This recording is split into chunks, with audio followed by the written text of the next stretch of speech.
Marie Antoinette, 1755 to 1793. The last Queen of France. She was born named Maria Antonia Josepha Johanna in Vienna on November 2, 1755, was the 15th and youngest child of Empress Maria Theresa of Austria and Holy Roman Emperor Francis I. Her early life was typical of a young Habsburg archduchess, focused on education in languages, music, and courtly etiquette. However, her destiny was far grander and ultimately tragic. But before we begin, don't forget to like and subscribe to help us grow our channel. At the age of 14, she was betrothed to Louis-Auguste, the Dauphin of France, heir to the Bourbon throne. This union was a strategic alliance intended to solidify peace between Austria and France after years of conflict. In 1770, Marie Antoinette arrived in France, a foreign princess thrust into the opulent and complex world of the French court at Versailles. Her youth, her Austrian heritage, and her initial struggles to conceive an heir made her an easy target for courtly intrigue and public scrutiny. The French people, burdened by economic hardship and increasingly resentful of the monarchy's extravagance, viewed her with suspicion. Nicknames like l'Autrichienne, the Austrian woman, reflected this deep-seated distrust. Upon the death of Louis XV in 1774, Louis-Auguste ascended the throne as Louis XVI, and Marie Antoinette became Queen of France at the young age of 18. While she possessed a certain charm and enjoyed the pleasures of court life, she was ill-prepared for the political complexities and the growing social unrest in France. Her perceived extravagance, particularly the construction of the Petit Trianon at Versailles, fueled public anger and contributed to the image of a detached and self-indulgent queen, oblivious to the suffering of her people. The infamous, though likely apocryphal, quote, "Let them eat cake," became indelibly linked to her name, symbolizing the perceived disconnect between the monarchy and the starving populace. The 1780s witnessed a deepening financial crisis in France, exacerbated by costly foreign wars and the lavish spending of the royal court. While Marie Antoinette's influence on state affairs was often exaggerated by her detractors, she became a scapegoat for the nation's woes. Pamphlets and satirical writings, often scurrilous and defamatory, circulated widely, further eroding her reputation and that of the monarchy. The storm broke in 1789 with the onset of the French Revolution. The summoning of the Estates General, the storming of the Bastille, and the subsequent declaration of the rights of man and of the citizen signaled a radical shift in the political landscape. The power of the monarchy waned rapidly, and the royal family became virtual prisoners in their own palace. In October 1789, a mob of Parisian market women, fueled by bread shortages and political agitation, marched to Versailles and forced the royal family to relocate to the Tuileries Palace in Paris. This marked the end of the monarchy's independence and subjected them to the constant surveillance of the revolutionary government. For the next 2 years, the royal family lived under increasing restrictions. Despite the perilous situation, Marie Antoinette demonstrated a newfound resolve and courage. She actively engaged in secret correspondence with foreign powers, seeking their support to restore the monarchy.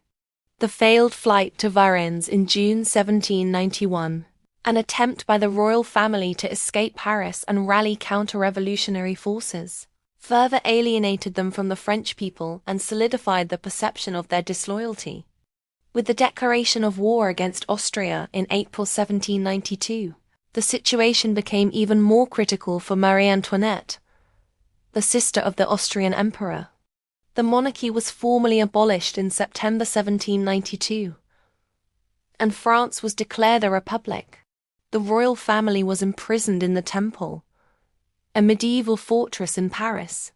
The trial of Louis XVI began in December 1792, and he was subsequently found guilty of treason and executed on January 21, 1793. Marie Antoinette was left a widow and a prisoner, her fate hanging precariously in the balance. Her own trial began in October 1793 before the Revolutionary Tribunal. The charges against her were numerous and often fabricated, ranging from treason and conspiracy against the state to incest with her own son. Despite the weak evidence, the outcome was predetermined. The revolutionary fervor was at its peak, and Marie Antoinette, the symbol of the Ancien regime, was destined to pay the ultimate price. On October 16, 1793, Marie Antoinette was found guilty and sentenced to death by guillotine. Her execution took place on the Place de la Révolution, now Place de la Concorde, in Paris. Accounts from the time describe her composure as she was led to the scaffold. Don't forget to like and subscribe to help us grow our channel. Marie Antoinette's imprisonment and execution sent shockwaves across Europe. For the revolutionaries, it symbolized the triumph of the people over tyranny and the complete dismantling of the old order. For monarchists, it was an act of barbarity and the tragic end of a queen. In the centuries since her death, Marie Antoinette has remained a figure of intense fascination and debate. She has been portrayed in various ways as a frivolous and out-of-touch queen who deserved her fate, as a victim of political intrigue and revolutionary excess, and as a symbol of resilience and dignity in the face of unimaginable adversity. Regardless of the differing interpretations, her story is inextricably linked to the French Revolution. Her downfall mirrored the collapse of the Ancien regime, and her execution marked a definitive break with the past. Marie Antoinette, the last queen of France before the Revolution, became a potent symbol of the radical and transformative power of revolution, a stark reminder of the fragility of power and the enduring impact of social and political upheaval. Her life and death continue to captivate and provoke thought, ensuring her place as a pivotal figure in European history. The period following the French Revolution was a time of significant political and social upheaval, marked by the rise of Napoleon Bonaparte and the redrawing of the European map. The revolution, which aimed to establish a republic based on the principles of liberty, equality, and fraternity, ultimately led to a decade of instability and a shift in power. The Directory and Napoleon's rise. After the Reign of Terror and the execution of Robespierre, a new government known as the Directory was established in 1795. This 5-person committee was intended to provide a more stable form of leadership, but it was plagued by corruption and was largely ineffective. As the Directory's popularity waned, a young and ambitious military general, Napoleon Bonaparte, gained prominence through a series of military victories. In 1799, Napoleon staged a coup d'état, overthrowing the Directory and establishing the Consulate, a new government in which he held the most power as first consul. Over the next 5 years, he consolidated his authority, and in 1804, he crowned himself Emperor of the French, effectively ending the French Republic and establishing the First French Empire. The Napoleonic Wars and the fall of the empire.